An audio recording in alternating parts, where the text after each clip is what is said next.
കേരളത്തിലെ ചില വാർത്താ അവതാരങ്ങളുടെ രാഷ്ട്രീയം എന്താണെന്ന് തിരിച്ചറിയാൻ ചില ചർച്ചകൾ കണ്ടാൽ മതിയാകും. അങ്ങനെ ഒരു ചർച്ചയാണ് കഴിഞ്ഞ ദിവസം ന്യൂസ് 18 നടന്നത്. NSS ജനറൽ സെക്രട്ടറി ആയിട്ടുള്ള സുകുമാരൻ നായർ അദ്ദേഹം ഇടതുപക്ഷത്തെ പിന്തുണച്ചു.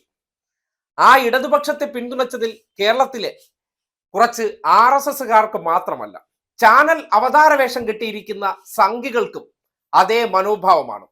അതുകൊണ്ടാണ് കഴിഞ്ഞ ദിവസം ന്യൂസ് 18 ചാനൽ, അറിയാലോ, അംബാനി ചാനൽ, ആ ചാനൽ നടത്തിയ ചർച്ചയിൽ സുകുമാരൻ നായരെ പുലഭ്യം വിളിക്കാൻ വേണ്ടി ഒരാളെ ഇറക്കുമതി ചെയ്തു. ചാനൽ ചർച്ചയിലൊക്കെ വിളിക്കേണ്ട യാതൊരു യോഗ്യതയുമില്ല.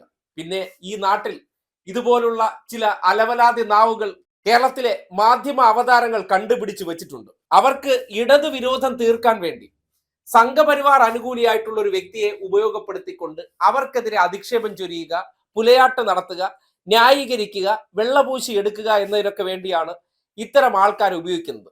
അങ്ങനെയാണ് ഷാബു പ്രസാദിനെ വിളിച്ച് ഈ വിഷയത്തിൽ ചർച്ചയ്ക്കിരുത്തിയത്. ആരാണ് ഷാബു പ്രസാദ് ഈ വിഷയത്തിൽ അഭിപ്രായം പറയാൻ? ഈ സമൂഹത്തിൽ ഏതെങ്കിലും കാര്യത്തിൽ അഭിപ്രായം പറയാനായിട്ടുള്ള എന്ത് പദവിയാണ് ഇദ്ദേഹം വഹിക്കുന്നു എന്ന് ചോദിച്ചാൽ അതൊന്നും അറിയില്ല. അതൊക്കെ അവതാരങ്ങൾ കണ്ടെത്തിക്കൊണ്ടുവരും.